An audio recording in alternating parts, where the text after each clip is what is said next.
चलिए okay, thank you. Workshop calculation and science, कल ऊष्मा उपचार के बारे में पढ़ा रहे थे कि ऊष्मा उपचार क्या है। इसका परिचय हमने बताया था कि ऊष्मा उपचार एक ऐसी विधि है जिसकी सहायता से धातु के उसके भीतरी बनावट में परिवर्तन करके उसके यांत्रिक गुणों में परिवर्तन किया जाता है, ऊष्मा उपचार कहलाता है। जिसमें मतलब 5-6 कारण भी बताया गया था और संरचना के प्रकार भी बताए थे। फेराइट, सीमेंटाइट, यूक्टेटाइट या पियरलाइट जिसको बोलते हैं, या हाइपर यूक्टेटाइट या हाइपो। आज पढ़ेंगे गर्म किए हुए स्टील की संरचना। तो गर्म किए हुए स्टील की संरचना क्या है, ठीक है। तो स्टील को 723 अंश पर गर्म करेंगे। इसको जो है 723 अंश सी पर गर्म करने के पश्चात इसकी आंतरिक संरचना में परिवर्तन होने लगता है। किसी स्टील को 723 अंश सी तक गर्म करेंगे तो उसकी आंतरिक संरचना में परिवर्तन होने लगता है और तथा नई बनी हुई संरचना ऑस्टेनाइट कहलाती है। ऑस्टेनाइट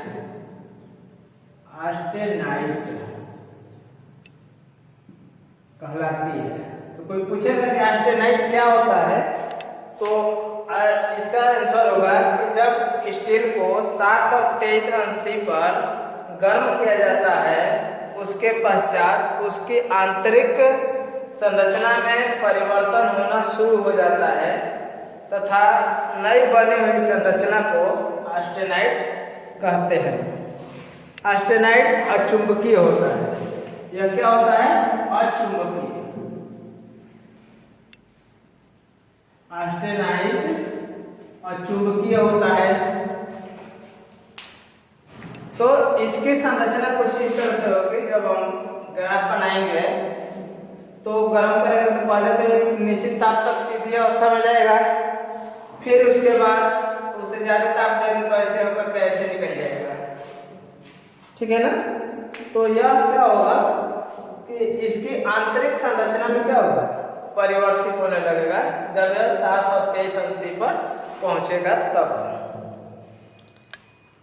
अब यह कह रहा है कि अब यदि इस गर्म किए हुए स्टील को ठंडा किया जाए तो ठंडा करेंगे तो यह सिकुड़न होगा। इसमें क्या होगा? सिकुड़न होगा। सिकुड़न के फलस्वरूप क्या होगा कि जो इसके अणुओं के बीच या कणों के बीच जो अंतरावकाश रहेगा वो क्या हो जाएगा? फुलफिल हो जाएगा, यानी कि भर जाएगा, ठीक है। जिससे इसके महीन कण जो है, बिल्कुल महीन कण एक दूसरे से चिपक जाएंगे और वह मशीनन के लिए आसान हो जाएगा। तो देखते हैं कि अब यदि इस गर्म किए हुए स्टील को ठंडा किया जाए तो यह पूर्व की संरचना प्राप्त कर लेता है, जिसके कारण महीन कण होते हैं जो कि आसानी से मशीनन किए जा सकते हैं। यदि गर्म स्टील को शीघ्रता से पानी या तेल के द्वारा ठंडा किया जाता है, शीघ्रता से पानी या तेल में ठंडा किया जाता है तो ऑस्टेनाइट नई संरचना में बदल जाएगा, जिसे मार्टेनसाइट कहते हैं। ये तो ऑस्टेनाइट होगा और यह चेंज होगा तो क्या होगा? मार्टेनसाइट।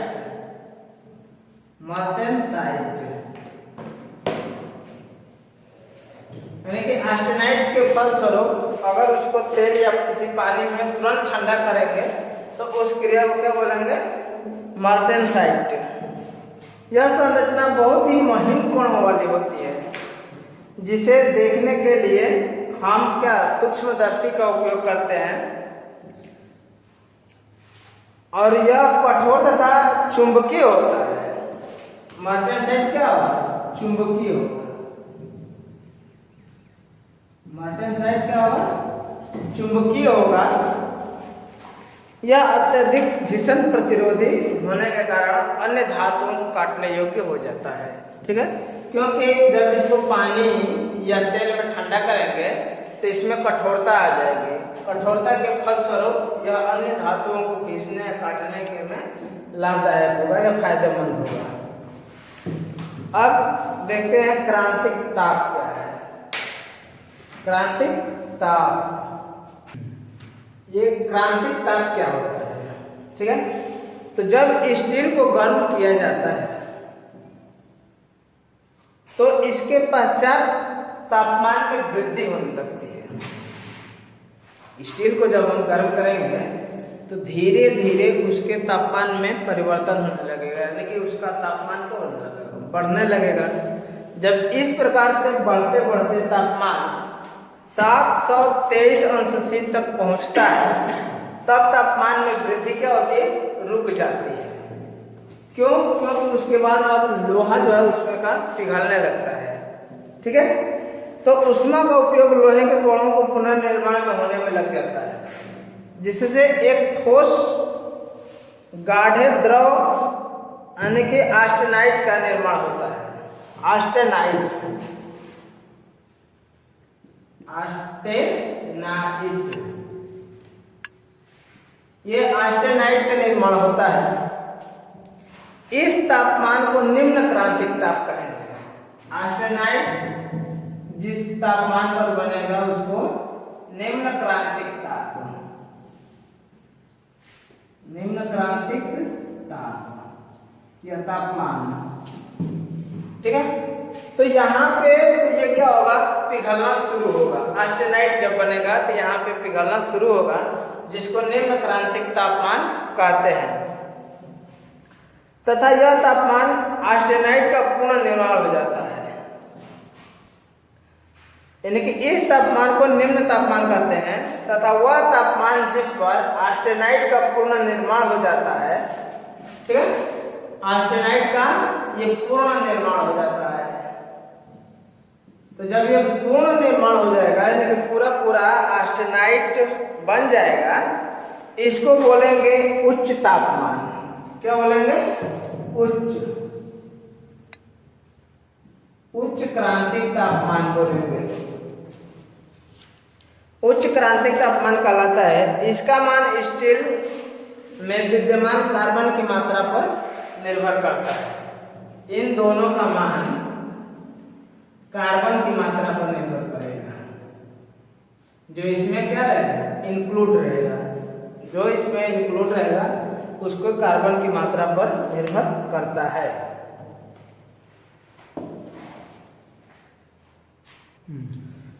ये क्रांतिक ताप के बाद आप पढ़ेंगे ऊष्मा उपचार की अवस्थाएं। तो ऊष्मा उपचार की अवस्थाएं कितनी हैं? ऊष्मा उपचार की 3 अवस्थाएं। ठीक है, पहला है गर्म करना, पहला है गर्म करना,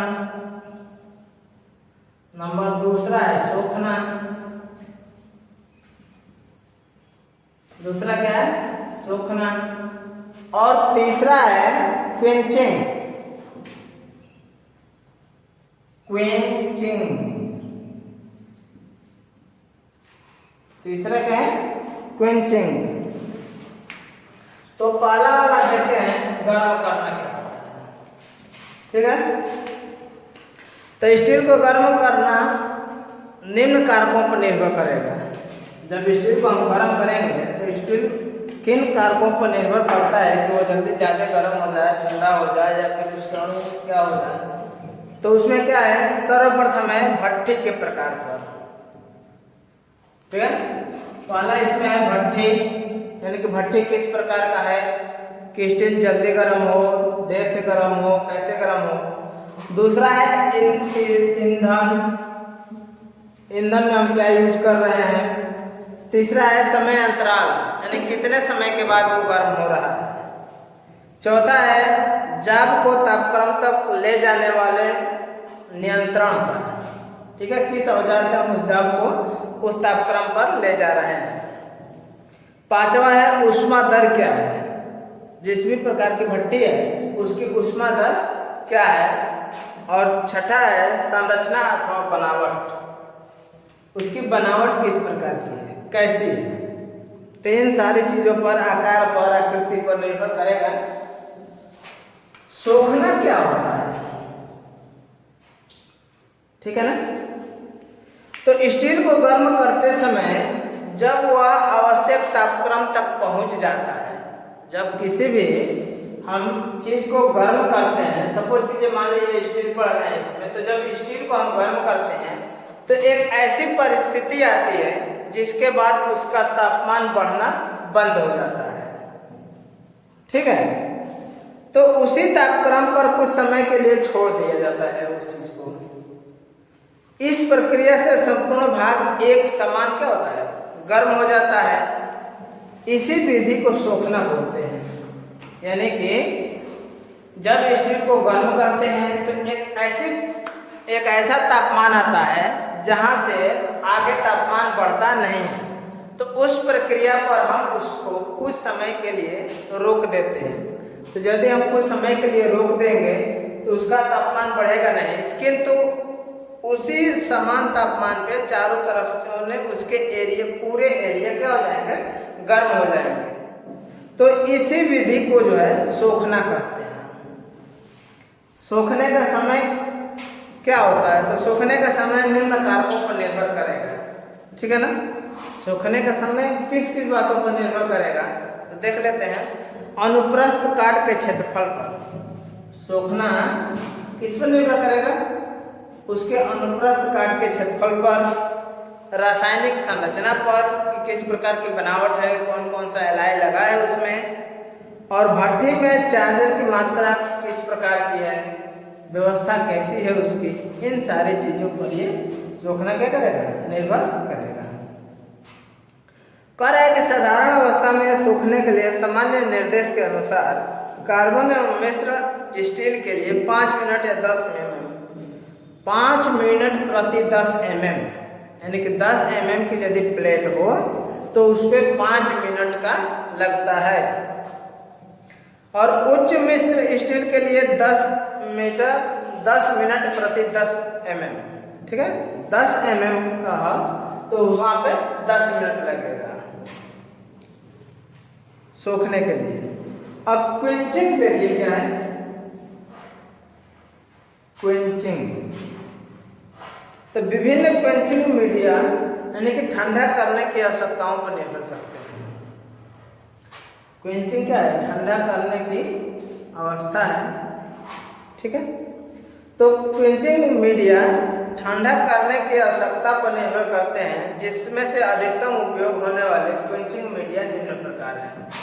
यानी कि क्विंचिंग क्या है, एक प्रकार की व्यवस्था है। अब इसके अंतर्गत में कौन कौन सी व्यवस्था आएगी जिससे कि हम स्टील को गर्म करते हैं तो इसको ठंडा कर सकते हैं। तो पहला है पानी, पानी में डाल देंगे तो भी ठंडा हो जाएगा। तेल में इसको क्या करेंगे, तेल में डाल देंगे तो भी यह ठंडा हो जाएगा। या हल्का नमक का घोल, नमक का घोल तो उसमें डालेंगे तो भी ठंडा होगा। ठीक है ना। और चौथा है नॉर्मल यानी हवा का द्वारा, हवा में यदि छोड़ देंगे तो भी नॉर्मल रूप से कुछ समय के बाद ये क्या हो जाएगा, ठंडा हो जाएगा। तो क्विंचिंग क्या है, क्विंचिंग एक प्रकार की प्रणाली है जिसके थ्रू स्टील को, गर्म स्टील को ठंडा किया जाता है, जिसके प्रकार निम्नवत है: पानी, तेल, नमक का घोल, हवा के द्वारा। इस चीज को हम क्या कर सकते हैं, ठंडा कर सकते हैं। तो हल्के नमक के घोल में यदि ठंडा करने की दर तीव्र अधिक होती है, जबकि हवा के द्वारा ठंडा करने की दर सबसे कम होती है। ठीक है ना।